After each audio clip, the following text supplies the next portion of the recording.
Fala pessoal, tudo bom? Meu nome é Tauande Davi, estamos aqui direto da Hub Social Floripa, começando mais um episódio do nosso podcast O Pé na Areia, sempre com o apoio de toda a nossa equipe aqui, Marcelão ali comandando, o Jack nas câmeras, e aqui ao meu lado... Eu sou o Márcio Matos e estamos aqui hoje, na verdade, para falar com o nosso querido amigo Fábio Perim, psicoterapeuta. Tudo bom, pessoal? Sou psicoterapeuta e neuropsicólogo e vamos conversar um pouquinho hoje aí sobre assuntos afins. Que legal, seja muito bem-vindo, cara. Obrigado.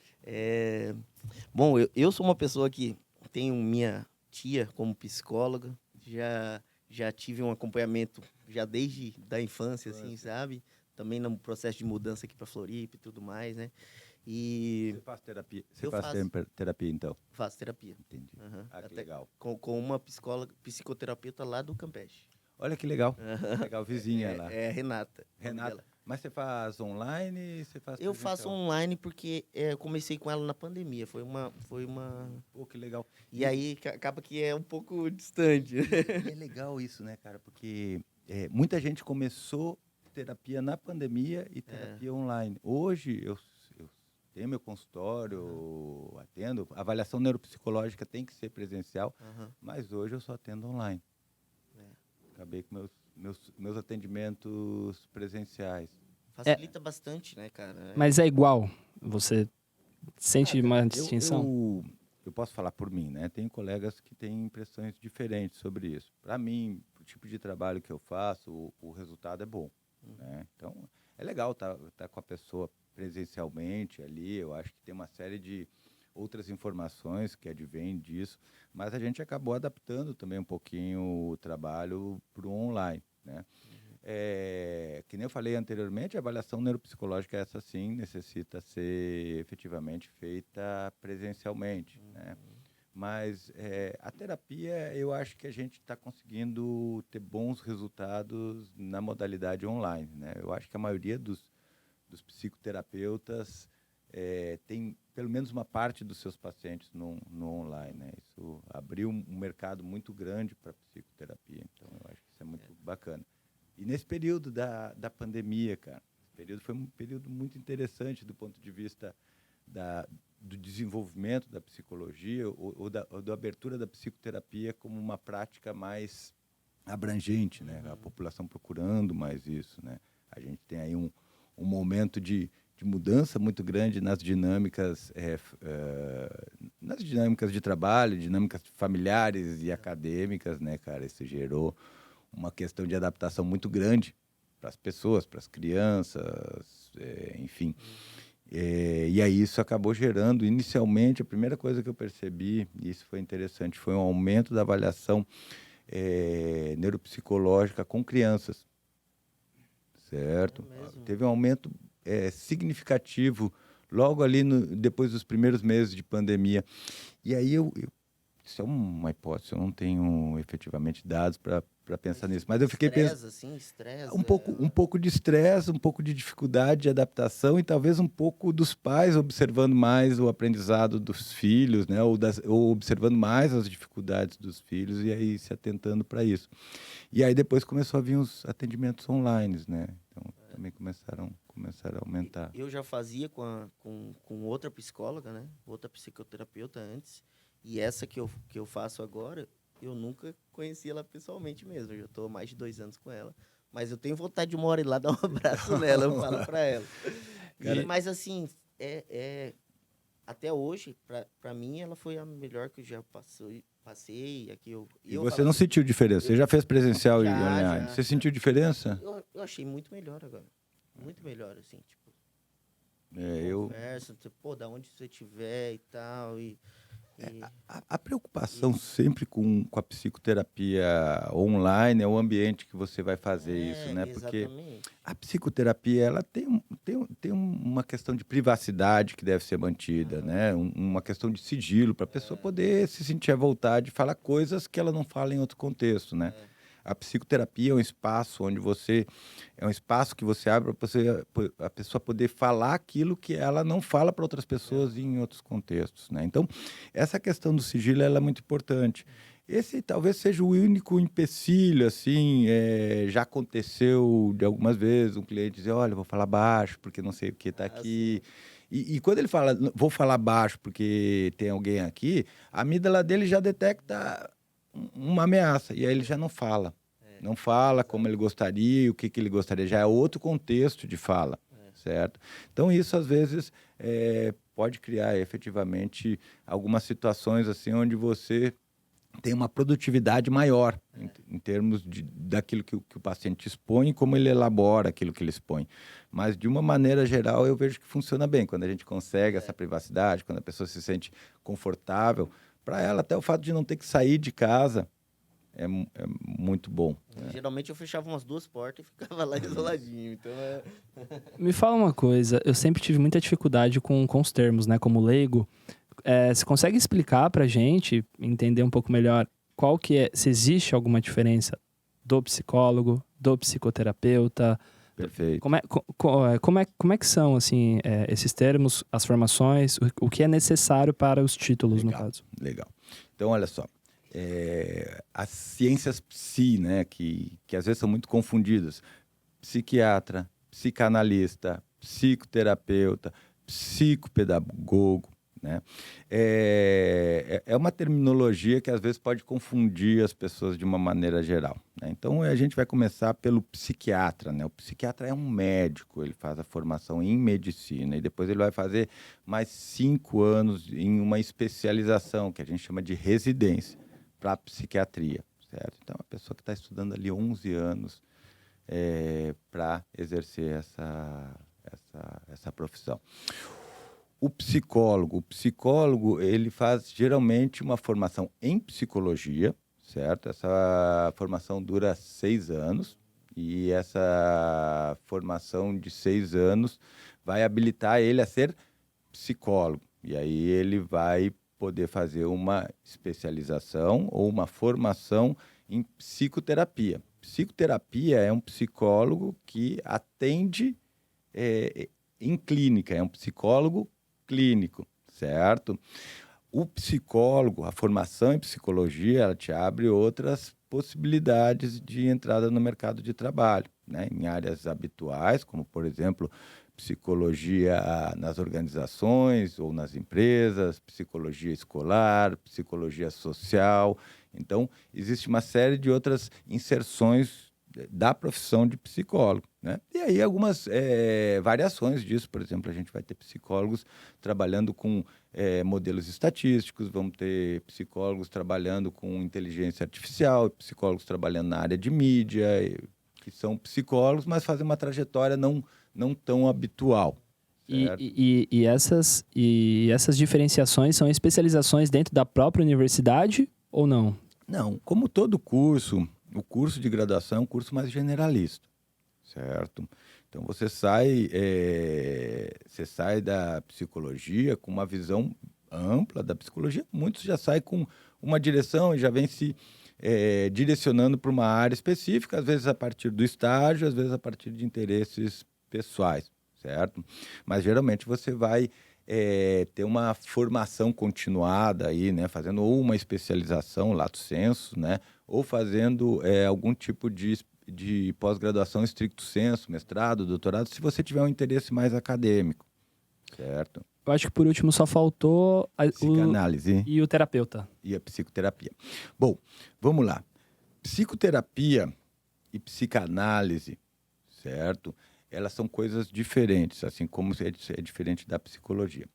A psicoterapia é uma proposta para você efetivamente mudar uma condição que cause algum grau de desconforto, sofrimento para o indivíduo, ou atrapalhe de alguma maneira na vida dele, do indivíduo, certo? Então, isso é a psicoterapia. Existem várias formas de você fazer uma psicoterapia, né? E existem várias formas de você entender a psicoterapia, né? A psicanálise, estritamente, ela não é nem uma psicologia, certo? A psicanálise é um fenômeno que surge dentro da medicina, a partir de um autor que todo mundo conhece, que é o Freud, e ela tem o intuito de trabalhar com alguns pacientes psiquiátricos, certo? Que a gente chama hoje de pacientes psiquiátricos. Então, ela surgiu em paralelo. Ela depois foi... muitos psicólogos se identificam com a psicanálise e acabam também se tornando psicanalistas. Mas para ser psicanalista hoje, você não precisa nem ser psicólogo. Você precisa ter você precisa ter uma faculdade e fazer uma especialização em psicanálise e fazer supervisão e análise, certo?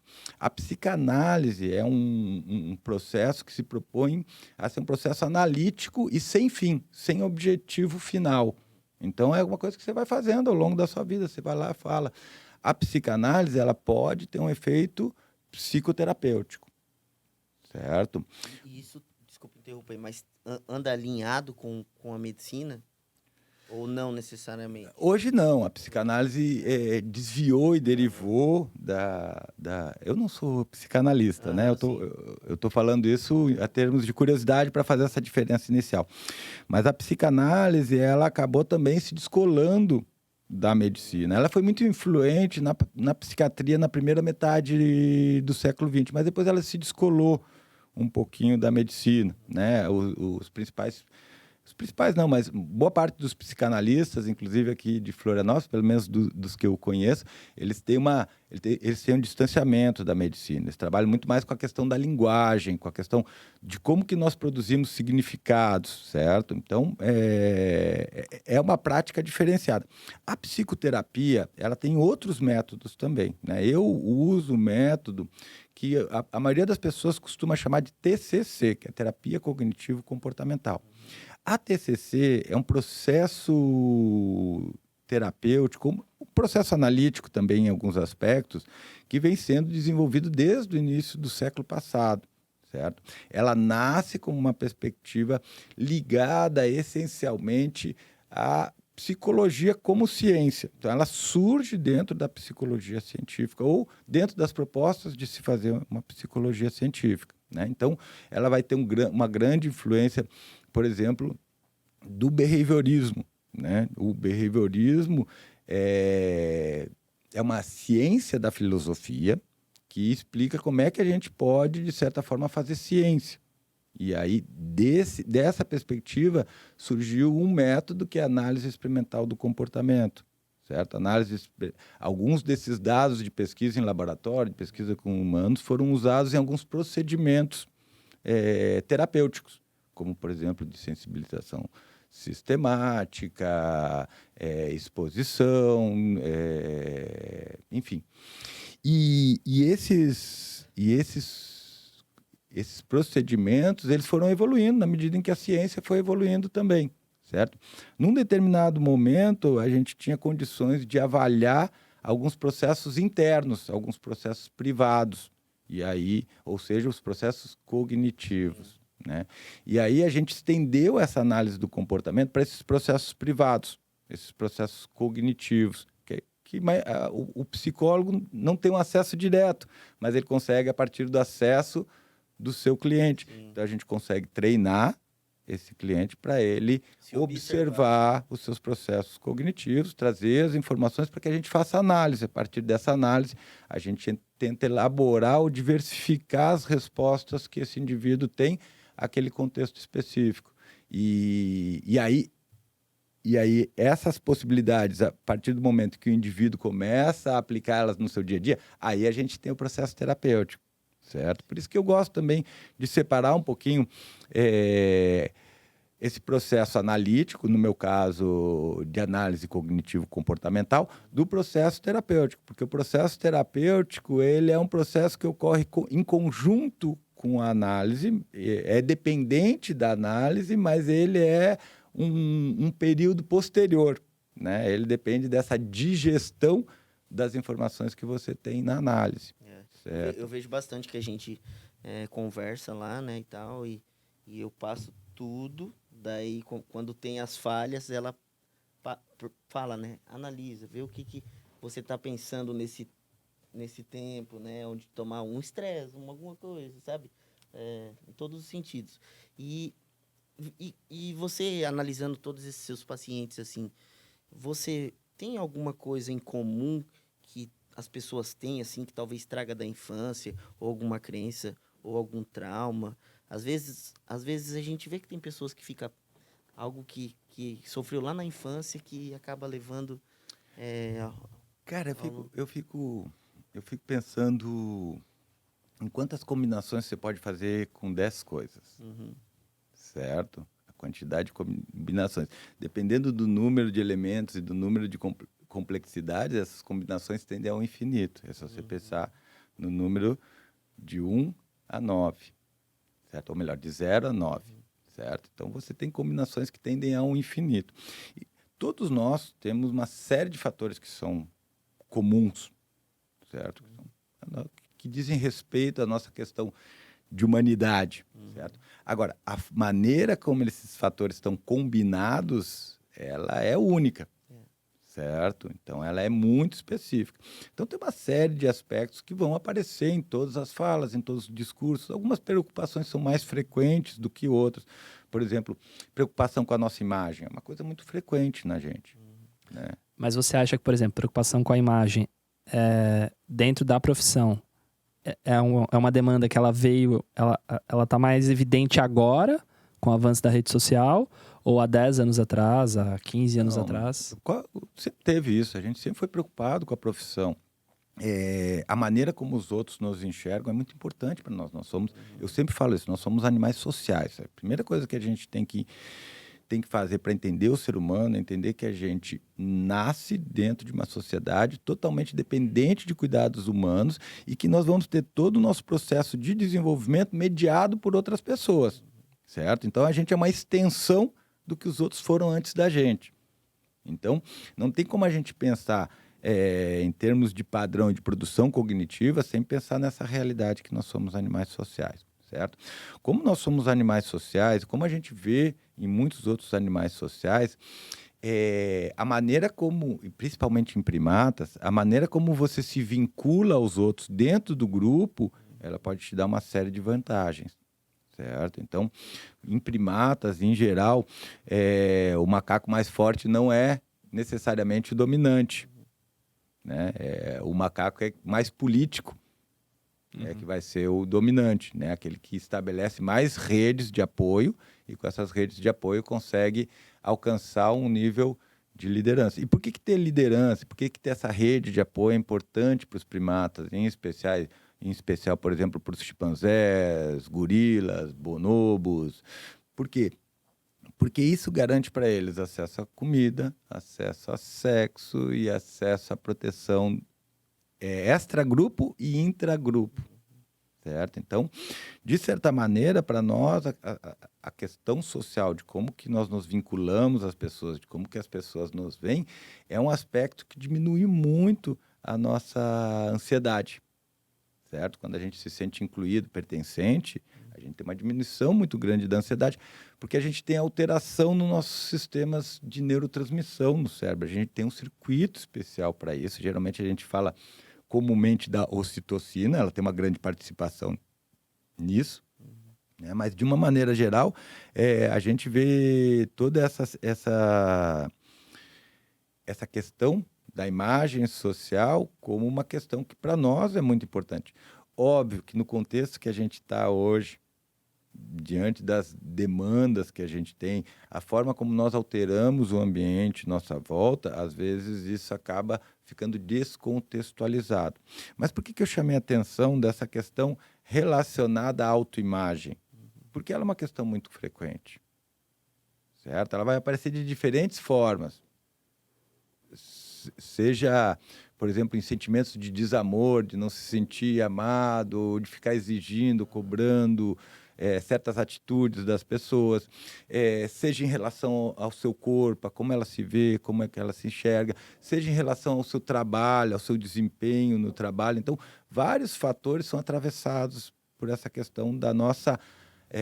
eu estou chamando de autoimagem, mas é um dos componentes da nossa autoimagem, que é a percepção que a gente tem da percepção que os outros têm da gente, certo?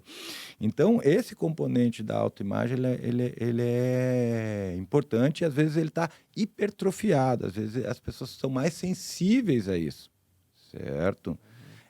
Uma coisa interessante, por exemplo, em relacionamentos, né?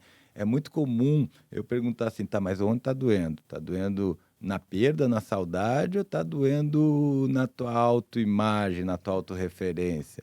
E aí a pessoa pensa um pouquinho, ela vai ver que tem uma dimensão de dor muito grande relacionada a essa autoimagem.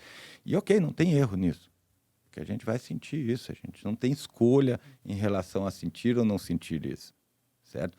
Mas como que a gente vai trabalhar esses sentimentos, essa é a questão. Como a gente vai enxergar Certo, e rever tudo, exatamente, né? Porque hoje a gente pode refletir nisso, a gente pode dizer, tá ok, eu perdi o namorado, mas, pô, a vida continua, eu sou, sei lá, eu sou uma pessoa interessante, bonita, legal, daqui a pouco eu vou conhecer outra pessoa. Eu acho que com a maturidade, assim, isso acaba vindo, mas em alguns relacionamentos, em algumas etapas da vida, isso está um pouquinho mais frouxo.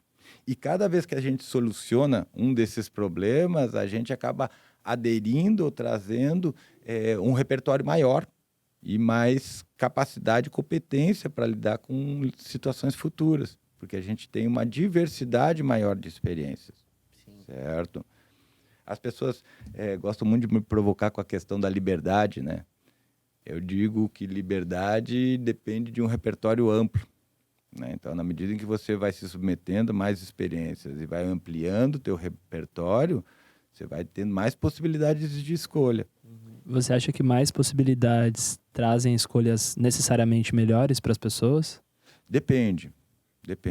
Isso a gente tem que analisar com muito cuidado. Porque imagina o seguinte, eu resolvo uma situação de uma determinada forma e dá certo. O que eu vou fazer na próxima? Repetir. Certo? Entendi. E às vezes não é a mesma coisa. Não, é que tem acho que ele é psicólogo, Barry Schwartz, que ele tem um livro chamado O Paradoxo da Escolha. Isso. E ele fala que depois mais escolha, mais dificuldade. Sim, perfeito. Imagina o seguinte, velho. Olha a diversidade de coisas que a gente tem aqui, né, velho? Se você tivesse duas coisas, seria mais fácil. O cálculo é menor. Tá, mas será que eu quero salgado ou doce? Tá, mas será que eu vou comer sem carne ou com carne? Pô, mas será que eu quero salgadinho? Então o cérebro, para calcular todas essas variáveis, ele gasta muito mais. Uhum. Certo? E os cálculos não ficam tão precisos. Agora, tira essas escolhas e deixa dois, você diminui os cálculos que o cérebro tem que fazer. Certo? E aí fica mais fácil escolher. Tira tudo e deixa um, você não vai gastar energia. Eu quero comer ou não quero comer? E ele vai até além disso. Ele fala que tem essa questão do cálculo que faz para a escolha e tem o pós-escolha, porque a pessoa ela escolhe uma opção e ela vai continuar frustrada, porque ela não sabe, ela fica sempre na dúvida. Ela não tem dimensão. Isso é muito comum, as pessoas sabem disso. A pessoa vai comprar uma roupa, comprar um carro, comprar alguma coisa, ela fica naquele monte de opção, daí ela compra. Algumas pessoas depois até voltam dos outros que elas preteriram para fazer uma comparação, porque a sensação de frustração persiste. Certo? Verdade. E a pessoa nunca fica feliz, nunca tá completa, né? Eu acho que a questão mesmo né? Tá sempre buscando e não busca em si próprio se entender e ter, assim, se amar, né? Sabe que tem uma coisa interessante, assim, no século passado. Eu falo isso algumas vezes, mas pode conter algumas imprecisões, né? Mas eu costumo dizer que a psicanálise ela inaugura um novo tipo de governabilidade, né? Da forma como que as pessoas se governam e como que sistemas governam as pessoas, né? E essa governabilidade ela vem a partir do desejo. E o que é o desejo? Eu costumo dizer que o desejo é a falta de dopamina. Certo? É quando eu penso em fazer alguma coisa, eu penso quanto que aquilo vai ser legal para mim, quanta energia eu tenho para gastar e quanto que aquilo vai ser legal para mim. E isso me gera motivação. Aí eu tenho uma bomba de dopamina, isso é gostoso. Vou fazer um podcast, vou fazer isso, vou fazer aquilo, tal. Essa coisa de planejar é muito gostoso, certo? E aí quando a gente realiza o prazer que a gente estava esperando, prazer intrínseco, ele não chega. O prazer, na verdade, foi de planejar e de fazer a coisa, às vezes, ali, de conseguir fazer uma ou outra, isso. Tá vivendo e não e você termina, você tem aquele... Pô, terminou, legal, bom, não é ruim. Mas sempre fica essa falta de dopamina. A dopamina serve para faltar, né? Em alguns aspectos, em termos de motivação, a gente precisa ter uma redução dela para que a gente se motive para fazer determinados comportamentos, certo? Se a gente consegue fontes alternativas de dopamina, às vezes, inclusive, a gente pode deixar de fazer alguns comportamentos que antes eram motivadores para fazer outros que acabam, por causa dessa função dopaminérgica, sendo mais motivadores ainda, né? Então, isso é uma coisa interessante. Mas, para nós, é muito importante a gente entender, então, que, de certa forma, existe um espaço de frustração na experiência humana, de uma maneira geral, que a gente vai estar sempre experimentando ele. E o século passado, o desejo se tornou, digamos assim, uma engrenagem da governabilidade, né? Siga os seus sonhos, persiga os seus sonhos, alcance suas coisas, se libere. Eu brinco que o ápice do século passado é os Menudos, né? Cantando não se reprima, não se reprima, certo? Não se reprima, realize seus sonhos, realize quem você é, né? E isso não é em si ruim, mas acaba abrindo espaço maior de frustração, né? Porque você vai buscando, e chega uma hora que você conquistou um monte de coisa, mas o espaço de frustração, ele permanece ali. E faz com que a pessoa tenha mais... Acaba perdendo a essência dela, né? Não, Com tanta eu acho frustração e eu tal. acho Acho que que a- acaba perdendo a esperança dele. Eu acho que é aquela frustração pela comparação. Não sei se isso faz sentido, mas o que eu tenho visto, principalmente na geração assim mais atual, o pessoal que é adolescente, tudo. Hoje, se antes eles tinham a televisão como um guia do que era a ascensão social, Sim. hoje o fato de você poder ter um contato direto sem ter um meio, tipo, você consegue entrar no Instagram de um cara milionário e ficar vendo a vida pessoal dele. Parece que você Perfeito. fica mais próximo. Isso gera um nível de frustração maior, porque a pessoa entra numa margem de comparação muito mais detalhada com alguém que está muito acima da onde ela está no momento de vida dela, ou isso não se modificou? É o mecanismo ampliado. Uma das coisas bacanas disso, e que é um problema também, é que a diversificação desses produtores de conteúdo, de informação, ele obviamente transformou, ampliou esse mercado, não sei se você pode chamar de mercado, mas esse fenômeno, certo? E criou determinadas bolhas em relação a isso, né? Apesar de a gente circular em várias bolhas, você vai ver que existem determinados nichos específicos, assim, por exemplo, de consumo de conteúdo, né? As pessoas que vão consumir o conteúdo que a gente está fazendo aqui vão ser diferentes das pessoas que vão consumir o conteúdo, sei lá, de um outro... E essa questão, assim, ela efetivamente, em alguns aspectos, intensificou esse fenômeno. Mas a questão da comparação é que ela já é muito desenvolvida. A gente mudou as mídias, mas não o modelo, né? A comparação, ela faz o quê? A comparação cria um objeto para essa sensação de falta. Mas ela é mais positiva ou mais negativa para o indivíduo? Se ela fizer bem, ela é positiva. Se ela fizer mal, ela é negativa. Em muitas comparações também, você acaba trazendo até da família, ou de amigos, ou de pessoas que também não... Pessoas que não te agregam também como, né, pessoas de, sei lá...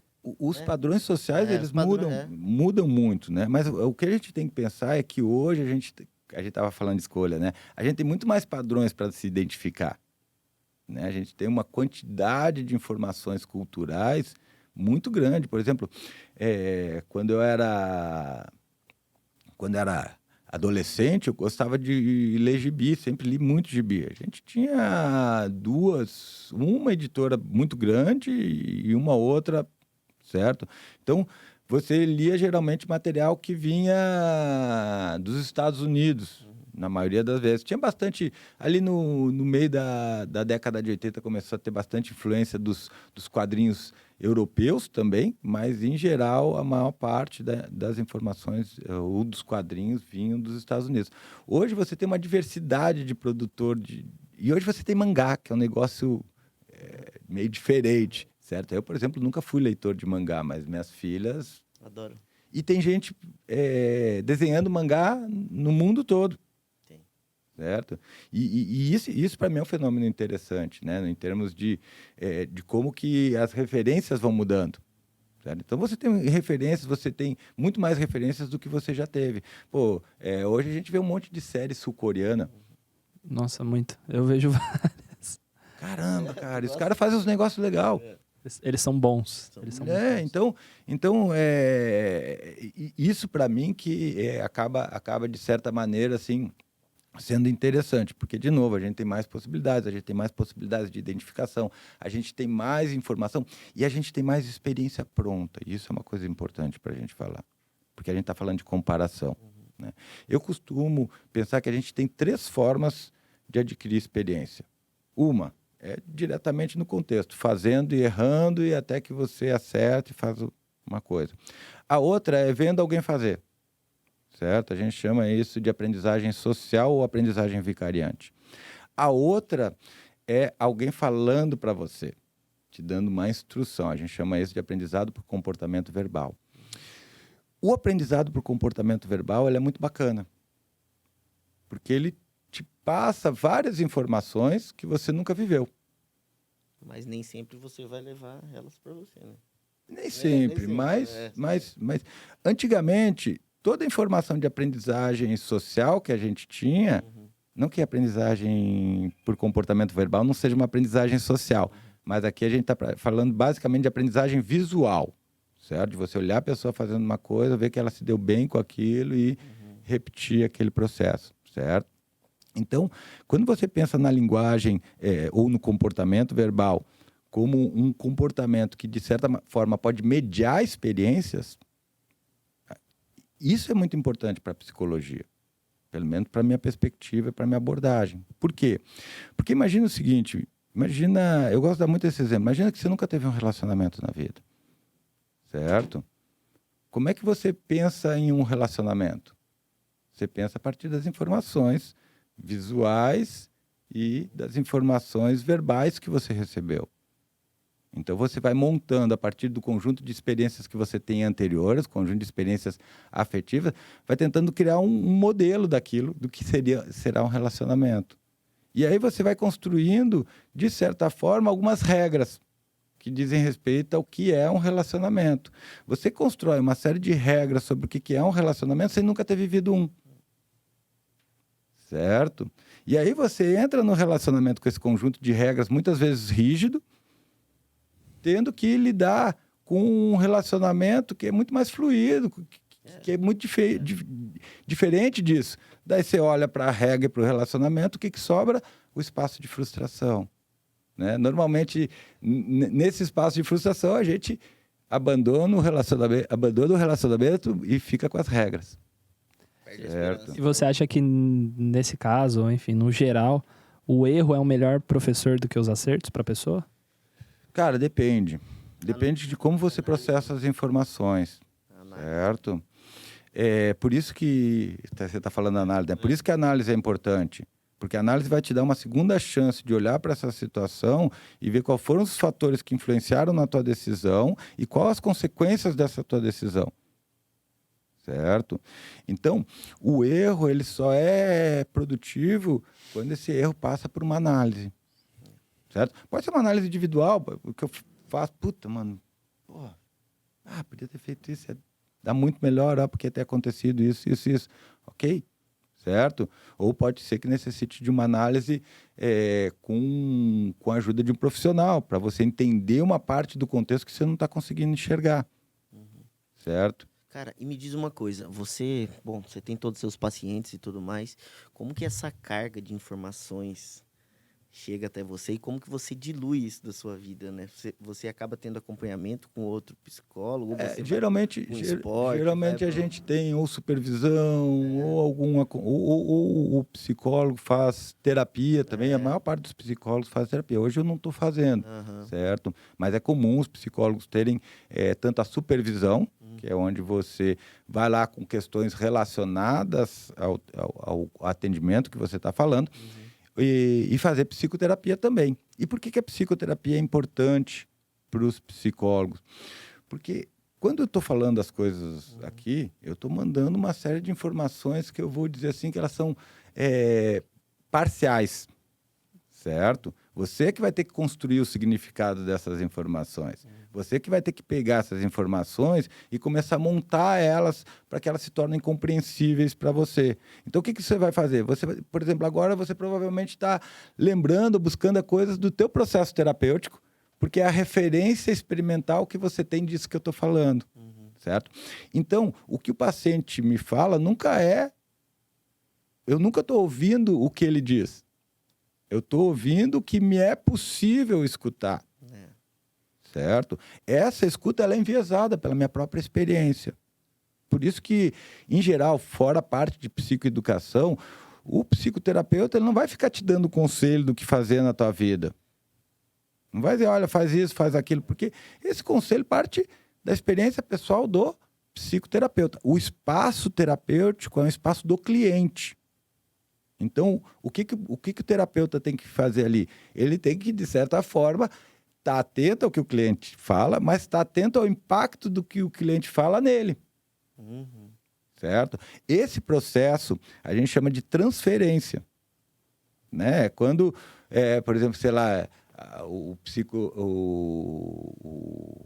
psicoterapeuta se sente incomodado com alguma fala daquela pessoa, porque ativou um conjunto de crenças ou de regras dele e esse conjunto deixou ele desconfortável. Isso você tem que estar muito atento, para você não emitir um juízo de valor sobre isso. E acho que mais fundo nisso, até uma curiosidade que eu anotei para perguntar, acho que agora é o momento.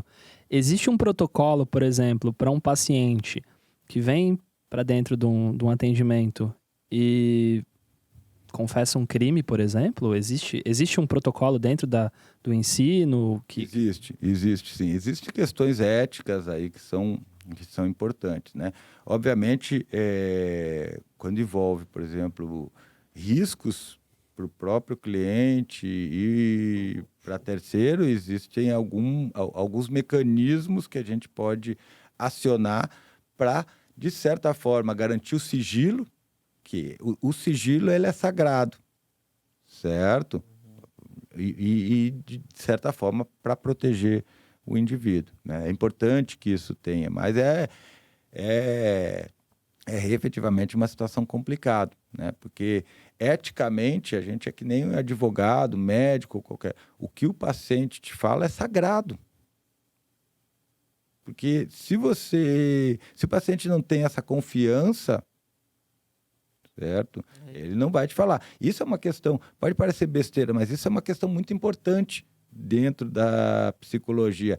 É uma discussão muito grande, inclusive dentro do conselho, né? De garantir alguns instrumentos que possam dar algum conforto para o psicólogo sem que atinjam o sigilo profissional, que é essencial, né? Mas a gente lida efetivamente, às vezes, com questões de vida ou morte.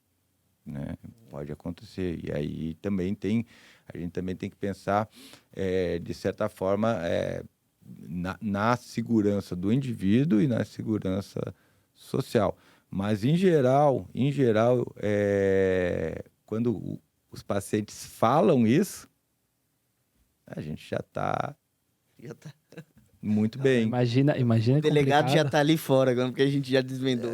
Na verdade não, porque quando o paciente fala, ele já está elaborando. Isso que é legal, certo?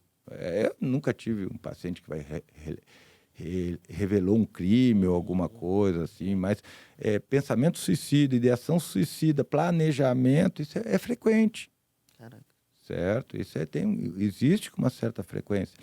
E isso é uma questão, muitas vezes, ética, porque, efetivamente, a pessoa está ali e pode colocar muito rapidamente a vida dela em risco. Né? Então, saber como proceder nessa hora, sem perder o sigilo, é muito importante. Quando a pessoa fala, quando a pessoa diz o que ela está sentindo, eu acho que a gente deu um passo importante para trabalhar e elaborar isso, e criar perspectivas alternativas para isso. Né? Então, isso é muito importante. É uma área muito sensível, assim, é uma discussão muito sensível na psicologia. Assim. Nem vou me estender muito nela, sim, porque, na verdade, ela requer mais tempo para a gente analisar todas as variáveis e todas as possibilidades que isso envolve. mas mesmo em termos, por exemplo, o conselho tem algumas deliberações, o Conselho de Psicologia tem algumas deliberações específicas em relação a isso. E que tu me diz, assim, sobre essas medicinas alternativas aí que vem agora? Agora tá vindo o CBD, você vê que nos Estados Unidos tem um tipo de tratamento com traumas até, ainda não é legalizado, assim, mas tu vê que é acompanhado por médico, por psicólogo, por enfermeiro, que eles acabam usando drogas, né, ilícitas, né, tipo LSD e coisas assim para tratarem traumas, ou até mesmo esse lado do autoconhecimento que vai mais para essa parte. Cara, eu acho que a gente tem que pensar. Eu falei da governabilidade anteriormente, né? A gente tem que pensar que nossos sistemas de governabilidade eles se expandiram. A droga faz parte do nosso sistema de governabilidade. A gente tem vários tipos de drogas e vários usos para drogas, certo? De usos técnicos, institucionais, até usos recreativos ou mesmo algumas situações que podem comprometer a saúde do indivíduo. Mas a gente vive numa sociedade onde os recursos químicos para controle de comportamento estão cada vez mais sofisticados em termos do desempenho que eles produzem, certo? E, obviamente, mais amplamente utilizáveis. Né? Então, o que a gente tem que entender? Que hoje existe um controle muito importante do nosso comportamento que passa pelos fármacos, certo? E essa questão, quando eu falo pelos fármacos, não é só pelos remédios e a indústria farmacêutica. O mercado de drogas é rico, tanto o instituído quanto o não instituído, certo? É um mercado que gera muitos milhões. O que a gente está fazendo, de certa maneira, é pegar determinadas substâncias que até então estavam restritas ao narcotráfico, ao mercado ilegal, e avaliando elas com possibilidades terapêuticas. Né? A maconha, por uma questão estrutural dos mecanismos de ação dela, certo? Que, de certa forma, eles não impactam diretamente numa rede, mas impactam de forma mais generalizada por um mecanismo que está ligado a um receptor que a gente chama de receptor pré-sináptico, e isso pode modular a liberação de outros neurotransmissores, ele acaba tendo consequências em muitos sistemas. Então, ela tem sido avaliada para a gente tratar uma série de outras questões, né? A acetamina ou ketamina também tem sido, por exemplo, tá passando de uma droga que era uma droga usada para anestesia para ser uma droga antidepressiva com ótimos resultados. Nos próximos anos, cada vez a gente vai ter uma tecnologia maior em termos de substâncias. Isso é ruim? Não, não é ruim, cara. Isso é bom. Você pergunta para os pacientes que sofrem de depressão, de ansiedade, de transtorno obsessivo-compulsivo ou de quadros psicóticos, certo? Os medicamentos são essenciais, eles são alternativas muito importantes que a gente tem para outros procedimentos terapêuticos que em alguma época eram lógicos, justificáveis, mas hoje eles são inviáveis e injustificáveis. Né? Então, a gente tem, de certa maneira, desenvolvido um conjunto de substâncias aí que podem modificar as nossas experiências de diversas formas, certo? Então, eu acho que se a gente for pensar nas drogas como um fenômeno social, como eu estou propondo para você, vai ser como qualquer outro fenômeno. Ela vai ter muitos benefícios, mas a gente vai ter problemas. As pessoas me perguntam assim, e a legalização da maconha é legal? Cara, vai ser bom, a gente vai resolver uma série de problemas, mas vamos criar outros, certo? Vamos ter outros novos. Mas é assim que as coisas evoluem. A gente vai trocando os problemas. Certo? E eu achei legal no meu tratamento ali, né? Que eu fui atrás porque eu estava num caso de depressão, assim, né? E aí eu lembro que, pra mim, ir atrás de um psicanalista e um psiquiatra e tal, pra mim foi muito difícil, sabe? Assumir isso, ver que eu tava mal e tal, ir atrás, tomar medicamento e tudo mais. Mas o legal foi o quê? Esse trabalho em conjunto entre o psicólogo e o psiquiatra. E também as formas que... Porque teve um momento que eu fui pro lado de um CBD ali, e aquilo ali começou a me dar resultado, automaticamente eu fui diminuindo a medicação até acabar. Existe E isso foi muito aberto entre eles, né? Eu conversando e tal, tá tendo resultado, tá legal e tal. Perfeito. Foi muito massa, cara. Tem duas coisas... Desculpa. Foi muito legal né, eles aceitarem bem, não incriminarem, né? Apesar de estar em fase de testes e todos, né? Hoje a gente já tem algumas evidências bastante contundentes para alguns usos dos canabinoides, né? De uma maneira geral, já existe alguns quadros assim que a gente tem visto uma resposta bem interessante, né? Mas aí tem uma coisa, eu vou desviar um pouquinho assunto bacana assim que você falou, porque nem sempre psicólogo e psiquiatra conseguem trocar uma figurinha, né? Conversar por causa de questões de agenda, de demanda, mas quando isso acontece é muito legal, certo? Em geral, psicólogos e psiquiatras podem ter visões diferentes, porque têm formações diferentes e porque seus objetivos são diferentes. Mas o fato de serem diferentes não quer dizer que eles, de certa forma, não caminhem na mesma direção. Talvez caminhem em paralelo, mas caminham na mesma direção, né? Então, nem sempre a gente consegue ter um contato tão robusto com profissionais da psiquiatria quanto a gente gostaria, né? Mas, em geral, para muitos tratamentos, para muitas intervenções, eu não me vejo sem esses colegas trabalhando conjuntamente, né? E aí eu estou falando dos psiquiatras, porque efetivamente são os que acabam tendo uma relação com mais frequência, mas tem outros profissionais aí que também são muito importantes para o trabalho do psicólogo, em especial do psicoterapeuta, né? Como terapeutas ocupacionais, fisioterapeutas, psicopedagogos, todos esses profissionais acabam sendo uma rede de informação e de apoio para determinadas intervenções que a gente se propõe ou que esses colegas estão propondo também, né? Então, isso é um fato interessante, porque eu recebi uma mensagem do César, que é um seguidor que eu tenho aí, gosta de trocar uma figurinha para mim. Ele disse assim: aqui na minha cidade parece que os psicólogos não gostam muito dos psiquiatras.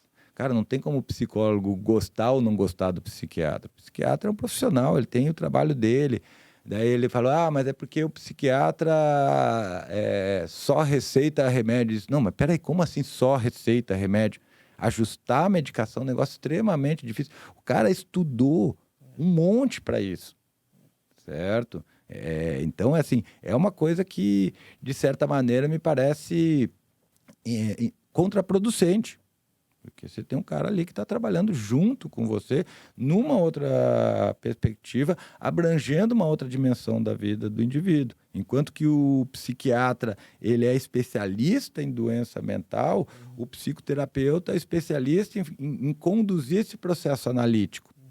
Certo? Então, são duas questões diferentes. Aqui, ele vai falar da experiência dele com a doença e dos fatores sintomatológicos, semiológicos ou nosológicos que, de certa forma, sejam relevantes para esse profissional efetivamente entender esse fenômeno e ver as possibilidades de intervenção que ele tem. Aqui eu estou ajudando o indivíduo a refletir sobre as experiências dele a partir dos conteúdos que ele já tem, fazendo uma série de questionamentos e buscando para algumas questões respostas alternativas, né? Então, são duas propostas completamente diferentes, mas que, em certos aspectos, elas se apoiam, certo?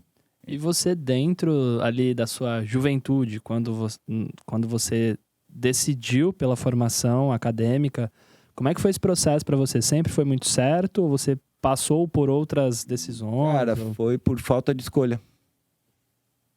Eu, na verdade, na minha vida toda, ou eu ia fazer publicidade ou geologia. Daí, quando eu estava em Santa Catarina, não tinha nem publicidade, nem geologia. Olhei. Disse, cara, fazer psicologia. Pelo menos tem um monte de mulher lá. Moleque, né? Mas aí o que aconteceu? Cara, lá dentro, puta, minha cabeça explodiu. Psicologia é legal pra caramba, cara. né? E aí eu já tinha esse interesse por neurociências, e aí eu já no primeiro semestre entrei no laboratório de psicologia experimental, já comecei a trabalhar com uma parte da psicologia mais ligada à biologia, e, cara, foi paixão à primeira vista pela psicologia, cara. Isso foi muito bacana.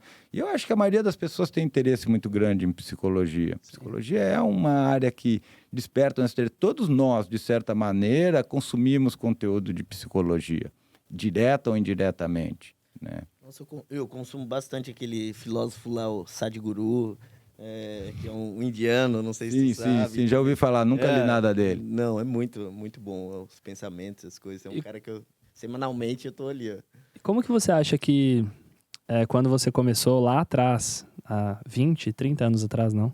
É isso. Mais ou menos. 20 anos atrás. Isso.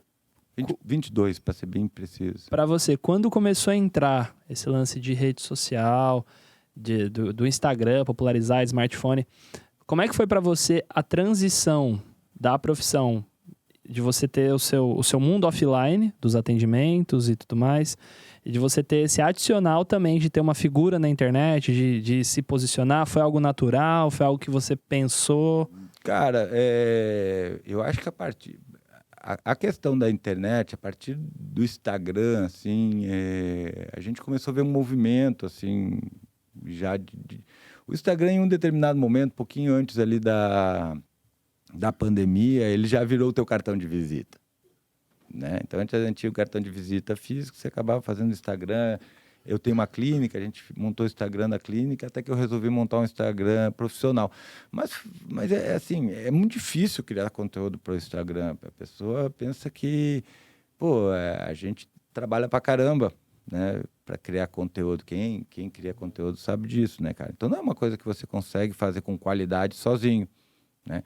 Então meu Instagram sempre foi uma coisa meio zambeta ali, meio não andava, né? Umas publicações assim, às vezes meio técnicas demais, meio tosca. Mas depois na pandemia, que daí essa questão do digital começou a se abrir para mim, foi que eu comecei a pensar mais na questão do Instagram, até porque eu fui professor de psicologia por muito tempo, né? E sendo professor de psicologia por muito tempo, eu acabava que dava aula de psicologia, me envolvia com alunos, então acabava tendo uma rede de referência bacana ali. Pensei, cara, vou tentar alimentar isso para vender um curso, vender alguma coisa assim, que a gente estava vendo também um aumento desse mercado na internet, né? E aí, essa situação, assim, ela gerou uma condição que foi interessante, assim, porque eu comecei a entrar em contato com outras pessoas para atendimento online.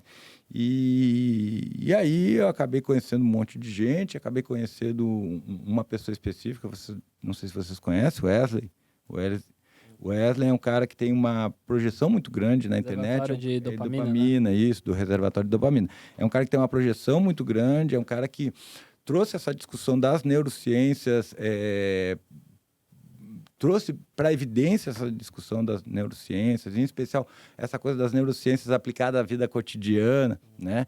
E com isso ele acabou me dando um impulso muito grande, né? E aí minhas redes sociais começaram a crescer, um pouquinho apadrinhadas aí pelo Wesley também, né? Então foi... Hoje tu tem uma equipe por trás aí de você? Tenho 2 pessoas trabalhando comigo hoje, né? Diretamente, e mais umas 3, 4 trabalhando indiretamente, assim, né? Que prestam serviços para mim também, né? E dentro da sua profissão, eu anotei algumas curiosidades para perguntar, acho que eu posso começar agora. Até com pessoas que já fazem terapia, passam com psicólogo. A primeira delas é a seguinte: quem define o momento certo de, muitas vezes, trocar o profissional? Em terapia, a maior parte das decisões são do paciente. É ele que se dá alta quando ele se... Porque imagina o seguinte, a terapia diz respeito à tua experiência. Certo? A como você está se sentindo. Semanalmente você está com coisa nova. Mas tem um momento que você pode chegar e dizer, cara, puta, não vejo mais sentido nisso. Mas isso é discutido. Né? O cara traz isso, olha, geralmente acontece assim, ou o paciente começa a dizer, doutor, hoje não vai dar, não consigo ir, tem um compromisso importante. Quando os outros compromissos se tornam mais importantes que o terapeuta, é porque o paciente já está se dando alta, certo? Mas eu acho que trocar de terapeuta é um negócio bacana também, mas também depende do indivíduo, certo? Então, assim, às vezes você está com um terapeuta há algum tempo, ou você trabalhou alguma coisa com o terapeuta e depois você vê que não está mais rendendo, não está... Cara, é hora de trocar de terapeuta. E outra opinião, né, cara? Outra opinião, outra perspectiva de olhar. Eu acho interessante. Né? Eu acho interessante a continuidade, porque tem um processo de conhecimento. Né? Ali o terapeuta, ele tem um recorte de 1 hora da tua vida de coisas que são importantes para você. O terapeuta não está discutindo a tua vida. Ele está discutindo aquelas coisas que você acha relevante de tudo que te aconteceu. Certo? Então, a gente tem um recorte da vida do indivíduo. A gente tem uma perspectiva muito estreita da vida do indivíduo. Até porque a gente não tem que ter perspectiva da vida do indivíduo. A gente não está ali para conhecer a pessoa. A gente está ali para facilitar ela de se conhecer. Certo? Outra dúvida de curiosidade que eu anotei, o terapeuta, o psicólogo, ele pode ou ele costuma recusar o paciente, assim, depois de uma primeira análise? Existe essa abertura ou não? Cara, é uma questão ética, certo? Eu acho que você não tem por que recusar um paciente, a menos que aquilo demande mais do que você consegue suportar ou que demande coisas que você talvez não se sinta tão à vontade, técnica ou por outros motivos. Até respeito certo. Também, um cara que vai e falta todas as vezes. Não, mas eu entendi o que ele falou. O paciente veio na primeira sessão, na segunda disse, cara, não vou te atender. Certo? Cara, eu acho que é uma questão bastante delicada, né? Então pode acontecer, né? Por vários motivos. Mas é permitido pelas regras da profissão. Cara, a gente tem um código de ética, certo? Esse código de ética, ele não vai dizer que você tem que atender uma coisa que você não consegue, certo? Mas ele vai te dizer que você tem que ter alguns cuidados com essa pessoa, né? Dentro dos cuidados chamar a pessoa e dizer, olha, cara, não vou te atender, porque a gente está começando agora, eu não quero, sei lá, gerar vínculo, mas olha, essas questões eu não vou conseguir te ajudar, eu vou te encaminhar para um colega que tem mais experiência com isso, que eu acho que pode lidar melhor do que isso. Esse tipo de coisa é viável, certo? Mas recusar um paciente, eu não gosto nem da palavra de recusar, né? Eu digo assim, de repente o psicólogo, o psicoterapeuta, ele se vê numa situação onde ele não tem uma estrutura técnica, pessoal, afetiva ou qualquer outro tipo para suportar aquele paciente num processo clínico. Então, nessa hora, é importante que você direcione esse paciente, né? Mas você não vai largar o paciente no espaço, sozinho. Chegar e falar, pô, você não tem jeito não, cara. Negão, cara, eu vou te falar. Cara... A gente tá rindo disso, mas para algumas pessoas isso pode ser muito ruim. Sim. Certo? Isso pode exacerbar alguns quadros ou ainda cristalizar algumas regras internas que a pessoa tem por si mesma. Por isso que não é o terapeuta que dá alta para a pessoa tem que se sentir confortável. Né? Eu falo para os meus pacientes, eu trabalho para vocês não quererem me ver mais.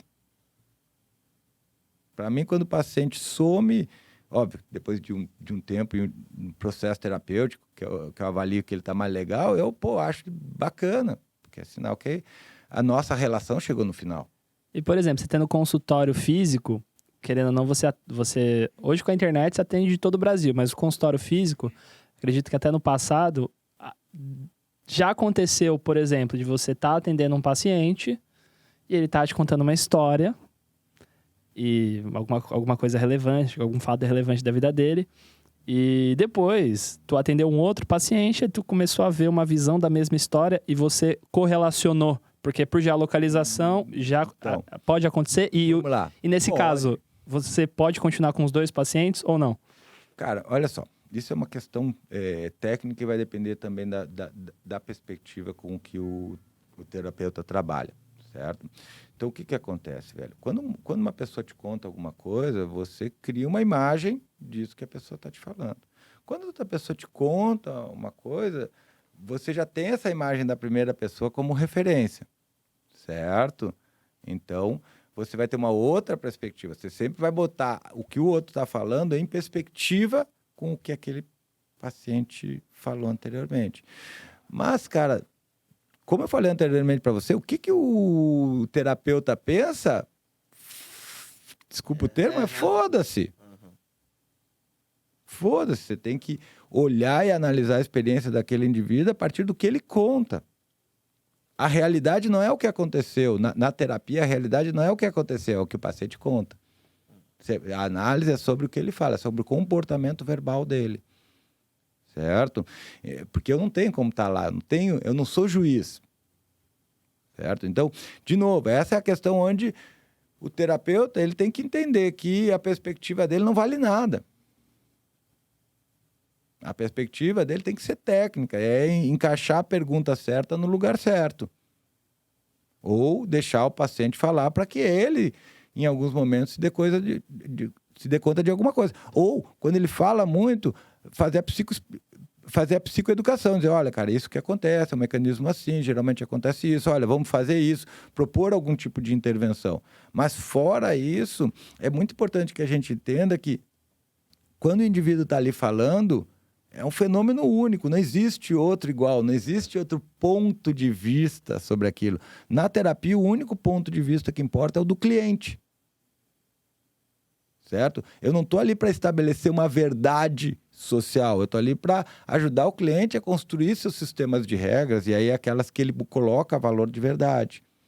Então, isso é muito importante, porque senão a gente acaba, e às vezes a gente é empurrado para isso, de virando o juizão moral da parada toda, certo? E, cara, a gente não tem como ser juiz moral, porque a gente também tem nossas questões. A questão é estar atento a isso, e não deixar isso contaminar o ambiente terapêutico.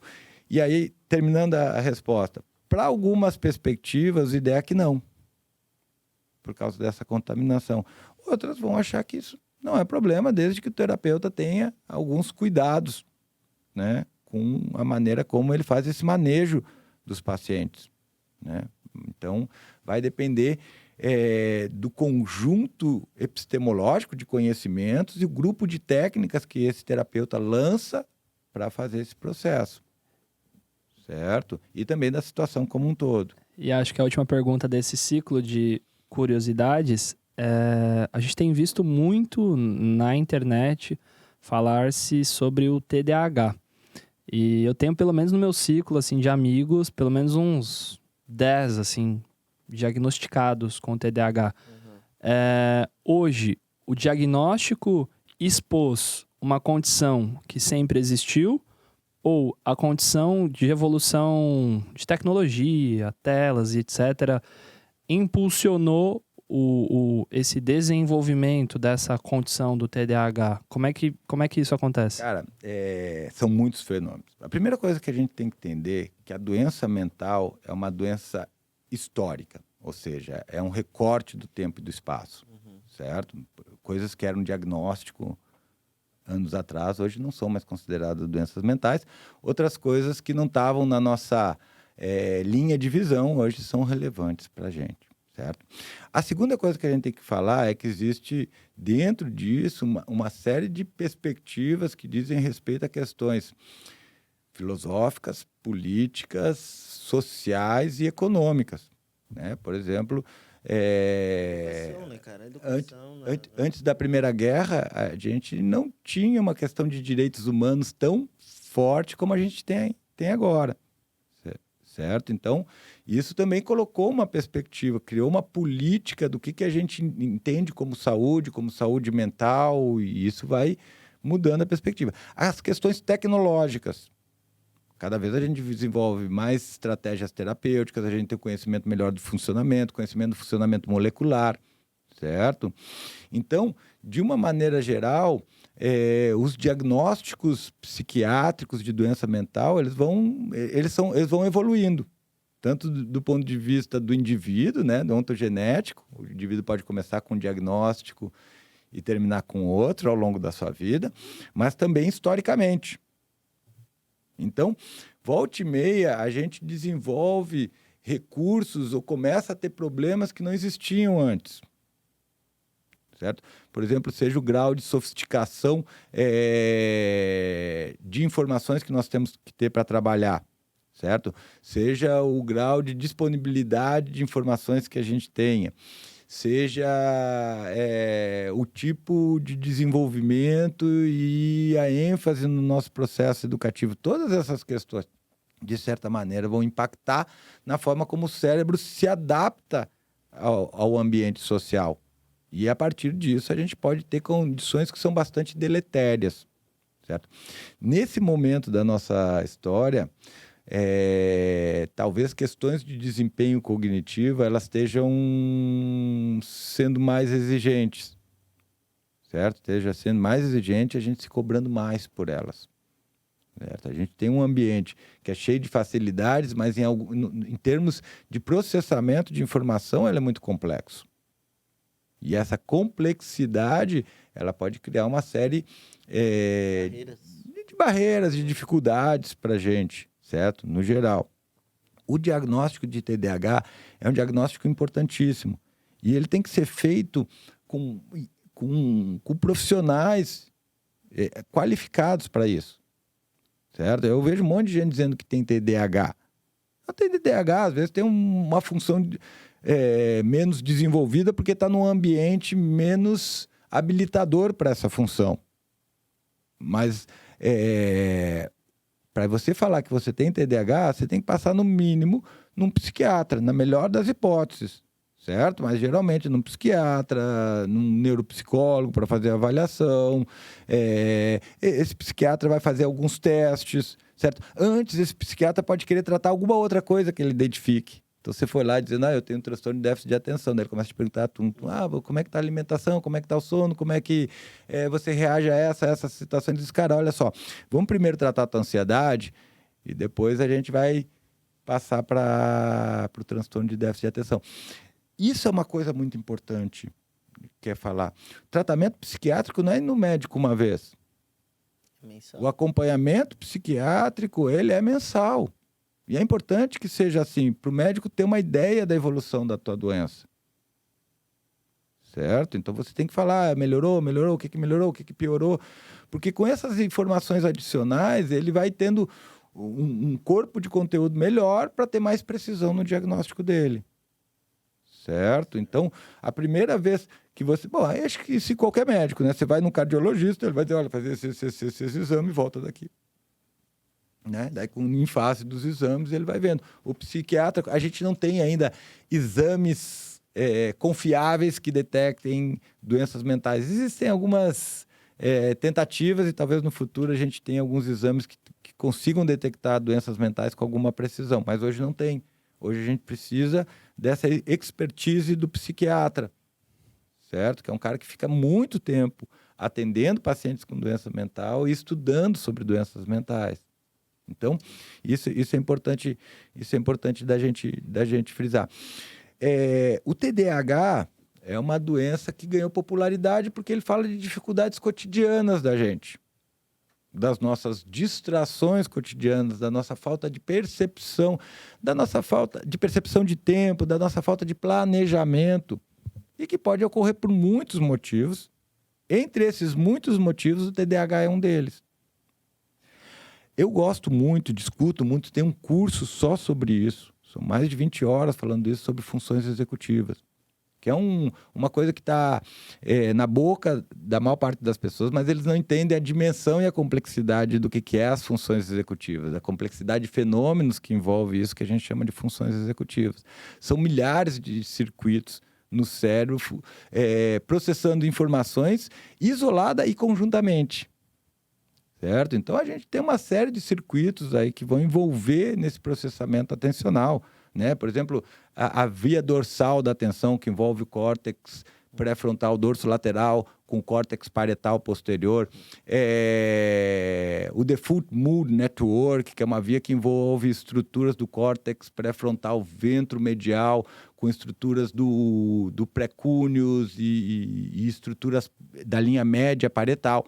Você vai ter a via de saliência, que é uma via que, de certa forma, está muito relacionada com a atenção, principalmente com a atenção alternada, que, como o nome diz, ela vai ver a saliência das coisas. Então, ela pega muitas informações da ínsula anterior, junto com informações do giro cingulado anterior.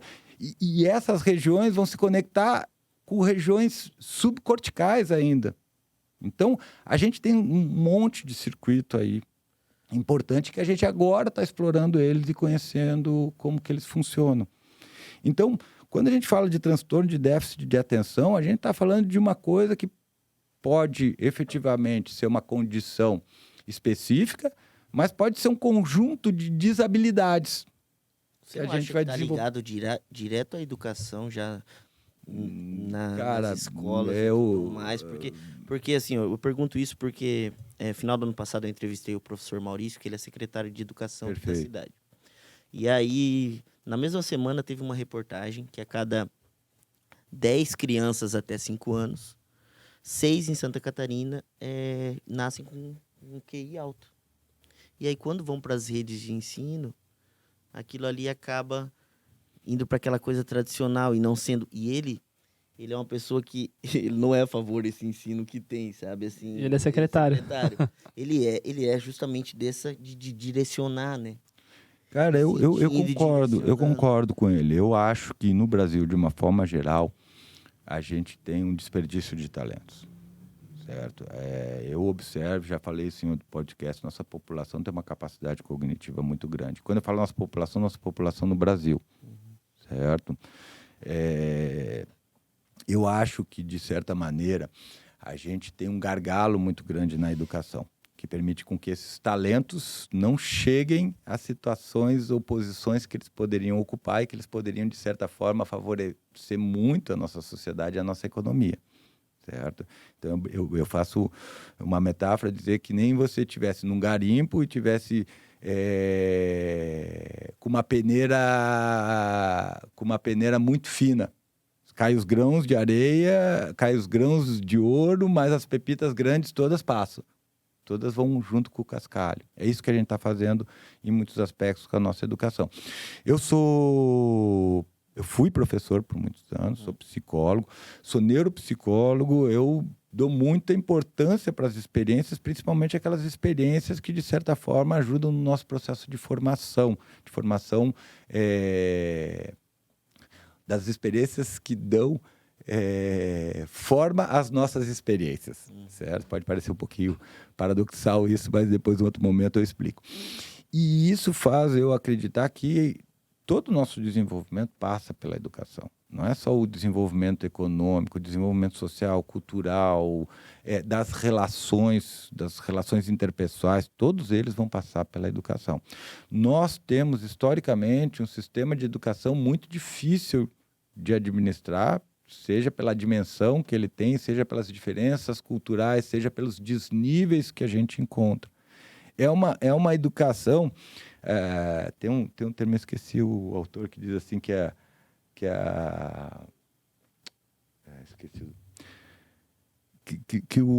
a falência da educação é um projeto, certo? É um projeto. Eu vou te falar que ao longo dos meus 20 anos como avaliador cognitivo, eu encontrei muito talento subestimado e muitas vezes com diagnóstico de doença mental, quando o que a gente tinha era falta de condições de desenvolvimento.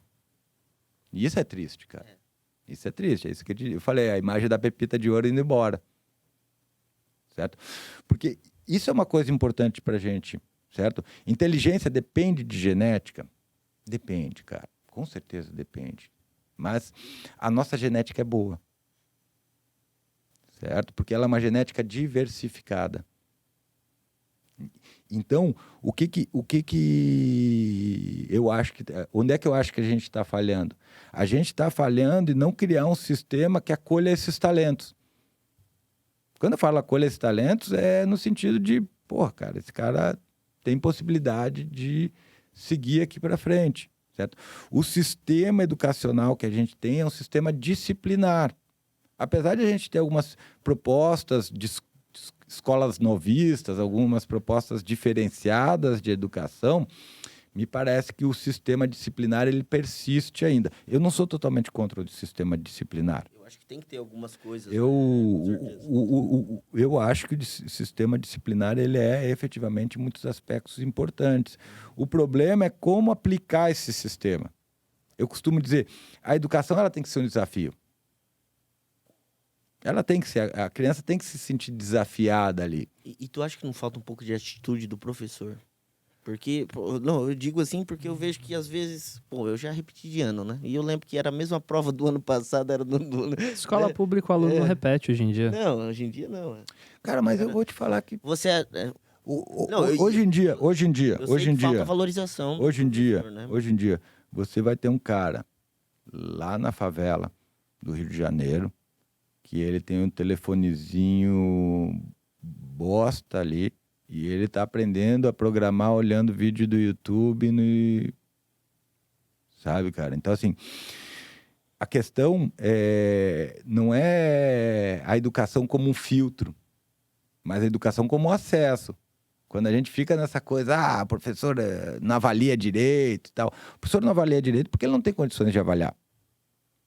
Certo? Aquele espaço educacional, que nem eu falei, é um espaço disciplinar, né? Espaço para a criança aprender a sentar, ficar quieta, repetir algumas coisas, copiar, atender ordens. Isso é importante. Ter problemas para resolver, ter coisas que façam com que ela tenha que recrutar habilidades cognitivas e botar elas para trabalhar numa resolução de problemas. As pessoas dizem, por que eu tenho que aprender Bhaskara? Para desenvolver teu cérebro. Para recrutar recursos do teu cérebro. É ginástica. É que nem o cara que vai na academia e diz, para que eu tenho que fazer supino? É a mesma coisa. Né? Supino não tem sentido nenhum. Você não sai carregando coisas do peito da rua, você não é estivador. Mas você precisa, para ter uma boa saúde, alguns aspectos, você precisa disso. É a mesma coisa, você vai lá aprender um monte de coisa que você não vai usar. Talvez você não vá usar, mas fazer aquilo é importante para você desenvolver um circuito. As sinapses neurais, né, tem a ver com isso. Exatamente, né? A neuroplasticidade. E você acha que tem algum país hoje que seria referência num modelo de educação a ser seguido? Cara, eu não acho que a gente tem que se referenciar nos modelos de educação dos países, porque a gente está em sistemas econômicos, sociais, culturais diferenciados. A gente tem que efetivamente identificar os problemas do nosso sistema e corrigir ele. A gente tem gente capacitada para isso aqui, certo? O que falta para mim, em certos aspectos, são medidas adequadas sobre isso. Porque as medidas acadêmicas que geralmente a gente pega, nem sempre elas são medidas adequadas para você avaliar as habilidades cognitivas das crianças, dos adolescentes, enfim, de quem está no sistema educacional, certo? Então, eu acho que hoje a gente tem que pensar exatamente como é que a gente vai criar um sistema que nos consiga dar uma imagem mais real do conjunto de potencialidades de habilidades cognitivas que a gente tem disponível ao longo da população e como direcionar isso para que esse potencial se efetive. Certo? A nossa educação sempre foi uma educação elitista, ou seja, ela tende a garantir uma elite. Ela é menos acessível a algumas pessoas. Veja bem, cuidado com isso que eu vou falar agora, porque o que essa educação elitista faz? Ela faz com que determinadas pessoas que vêm lá de baixo consigam alcançar, em alguns contextos, em algumas situações. Essas pessoas, elas têm que fazer um esforço gigantesco para estar ali. Esse esforço gigantesco faz com que essas pessoas efetivamente sejam selecionadas. Ou seja, o que a gente faz? A gente deixa só vir os melhores dos melhores. Certo? E isso é ruim? Porque a gente precisa de mais. Porque a gente tem uma perspectiva competitiva, individualista de sociedade. Ou seja, de que quanto mais pessoas estiverem fazendo alguma coisa, quanto mais pessoas estiverem ali, mais competição. Essa é uma perspectiva selvagem, não civilizada, não civilizatória. A gente tem que ter uma perspectiva mais social, mais comunitária, certo?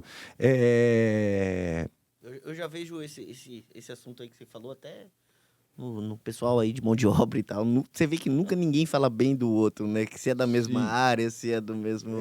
né? Mas se você for ver onde é que estão... se você for ver como as coisas se organizam, você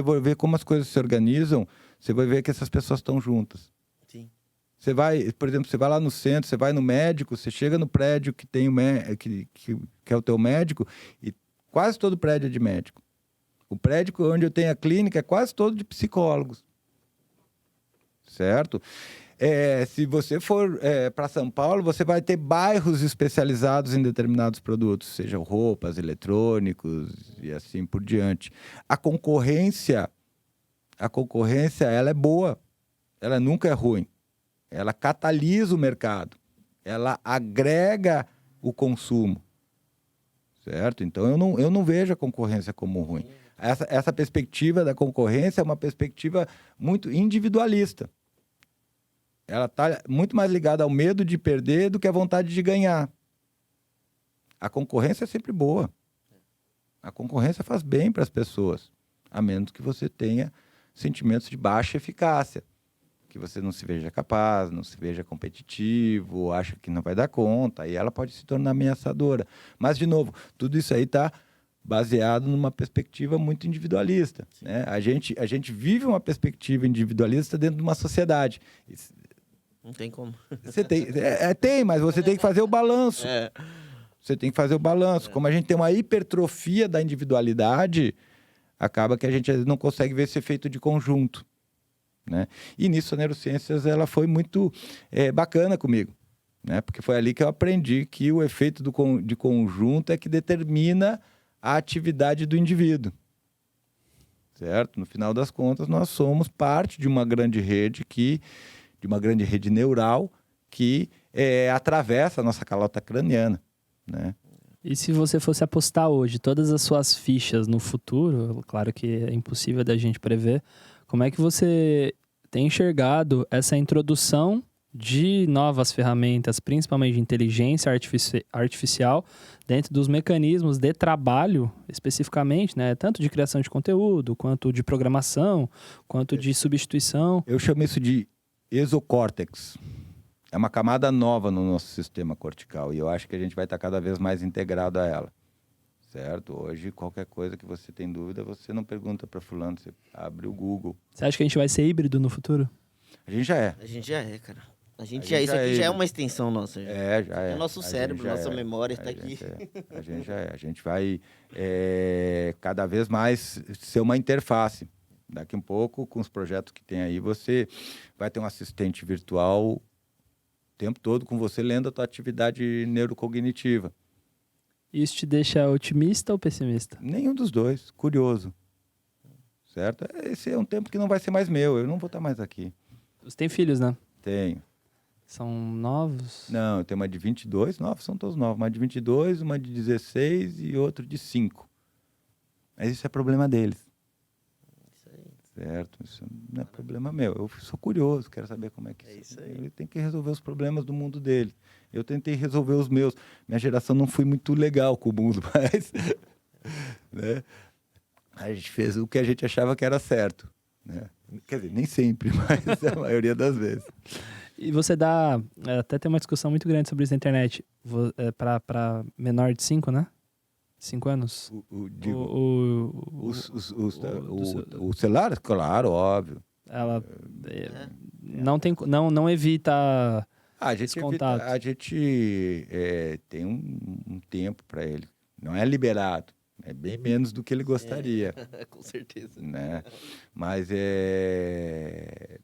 eu acho que existe um conjunto de informações que ajuda na sofisticação do desempenho da criança e existe uma série de problemas atrelados a isso também, certo?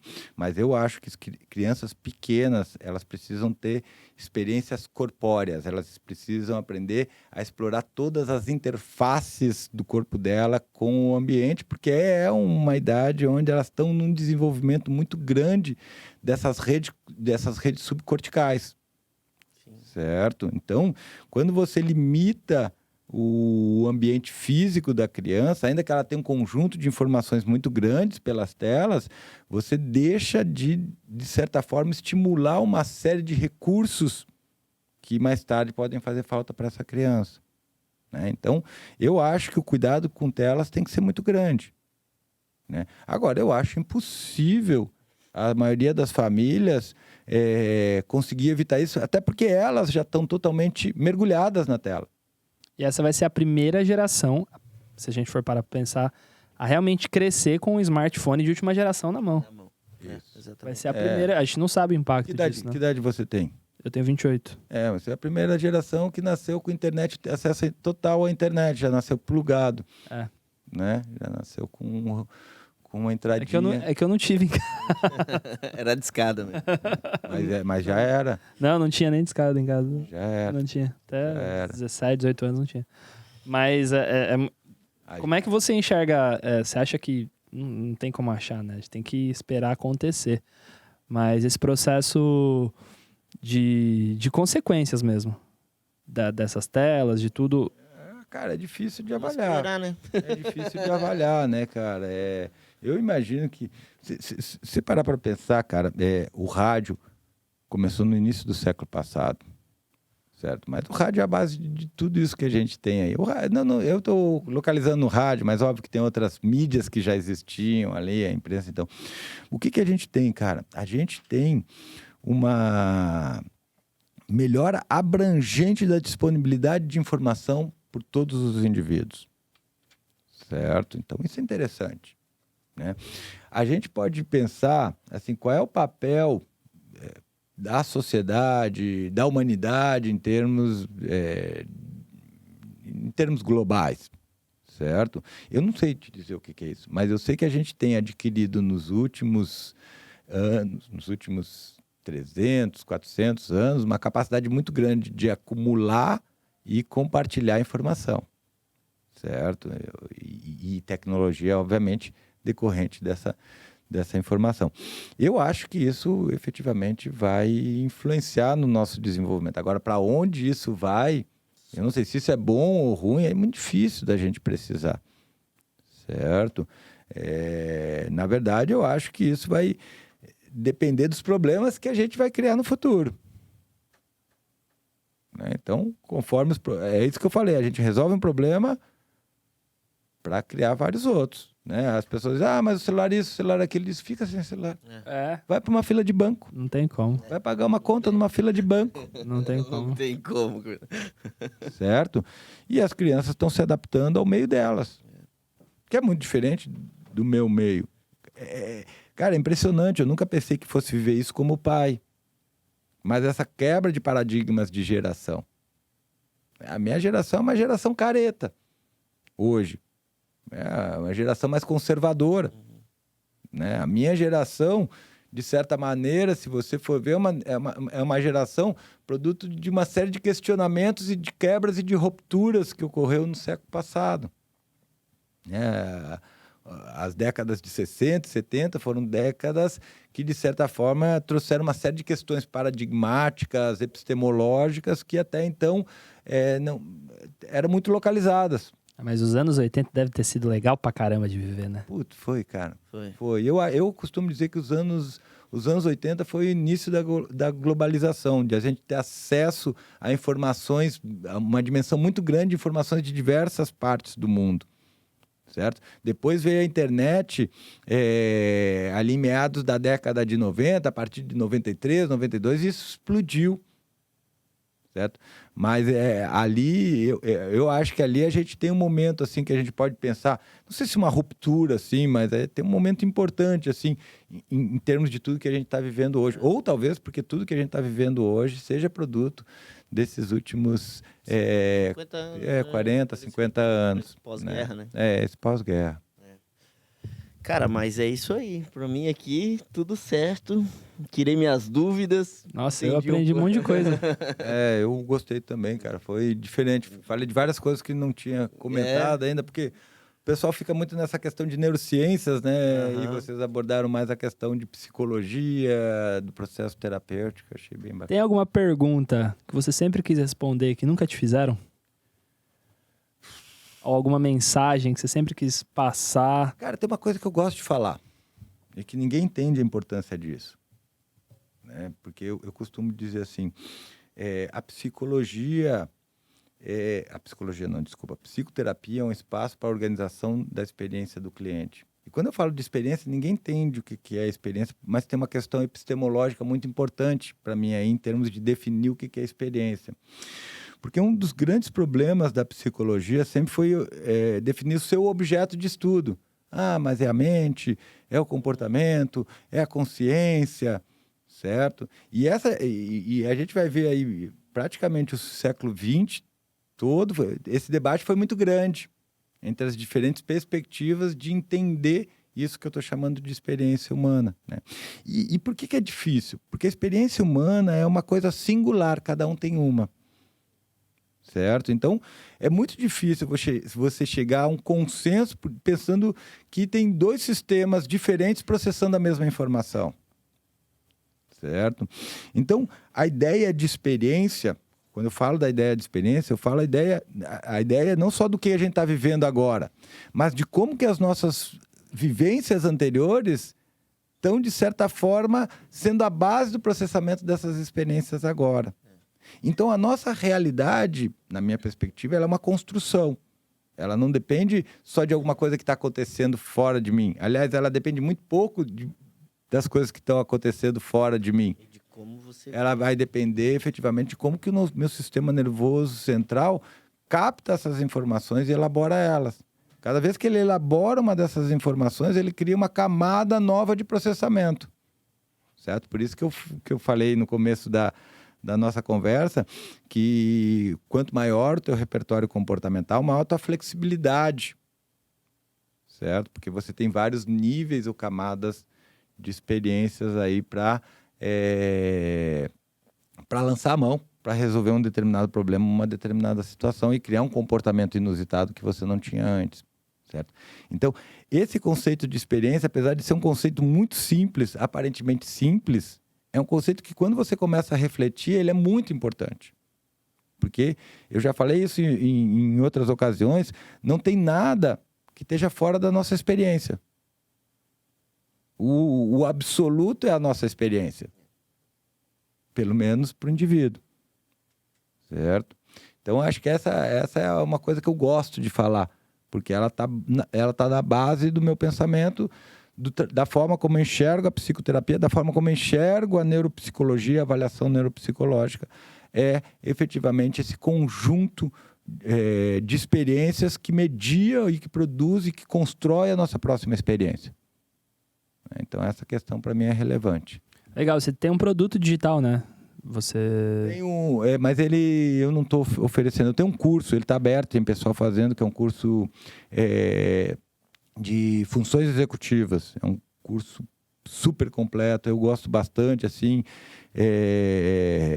onde eu abordo essa questão das funções executivas, o desenvolvimento, os conceitos dela, abordo também a neurobiologia por trás das funções executivas, como que elas influenciam, como que esse conceito está implicando na nossa compreensão sobre as doenças mentais, falo sobre as funções executivas no processo terapêutico. É um curso bem bacana, assim, mas no momento eu estou com uma turma formada e não estou com você ele abre aberto. por temporadas, né? Hoje esse curso está no seu Instagram.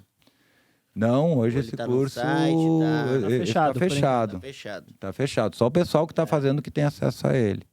Né? Então, se tu quiser olhar para essa câmerazinha aqui e passar suas redes sociais... O meu Instagram é Perim, _ neuropsicologia, e eu também tenho o YouTube, que é Perim _ neuropsicologia, e o meu Twitter, que é @rtmfperim.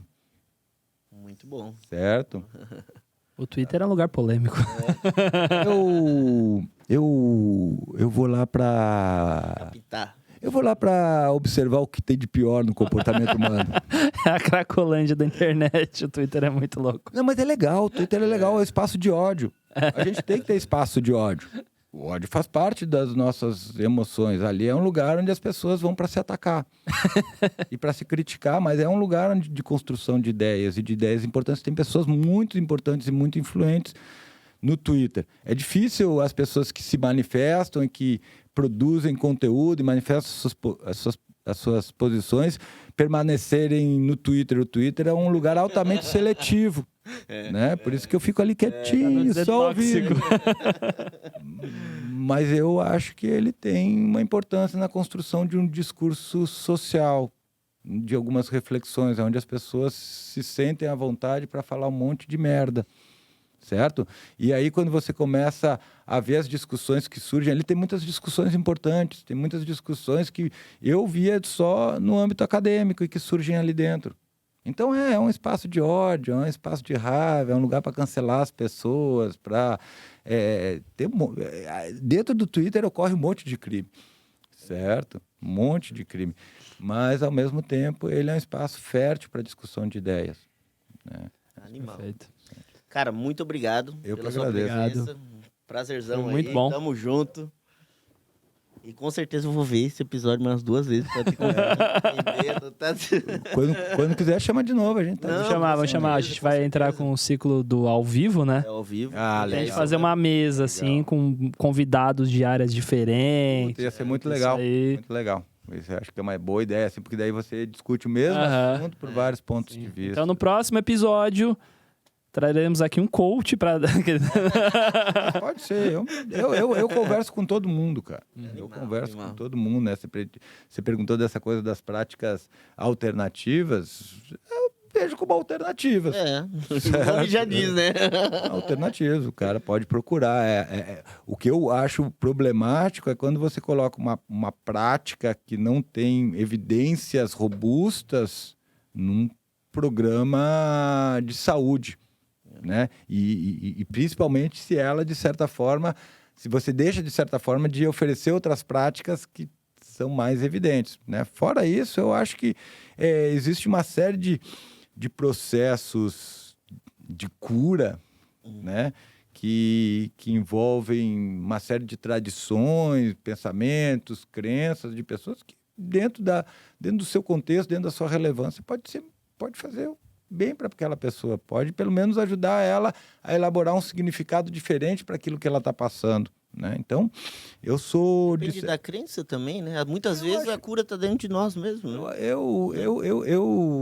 Eu acho que o importante é, efetivamente, nesse processo de construção pessoal, obviamente, levando em conta que a pessoa não está sendo, de certa forma, manipulada, enganada, que a pessoa busque dentro daquilo que ela vê que faz sentido, que se sente confortável e que, de alguma forma, ela tem algum tipo de identidade, que ela possa buscar e procurar isso. A gente tem práticas de saúde alternativas porque tem público para isso, certo? Se tem público para isso é porque tem alguma utilidade. Para alguém isso está servindo. Então, a minha posição é isso.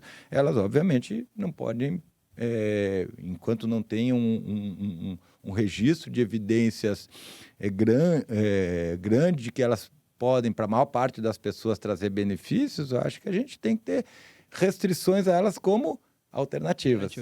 Com certeza. Certo? Elas são uma alternativa àqueles modelos que a gente tem, né? Mas elas não substituem. Perfeito. Certo? Perfeito. O papo tá bom e ele vai voltar com certeza. Com certeza. Depois dessa ainda... Muito Perfeito, obrigado. viu? Muito Gratidão, obrigado. viu?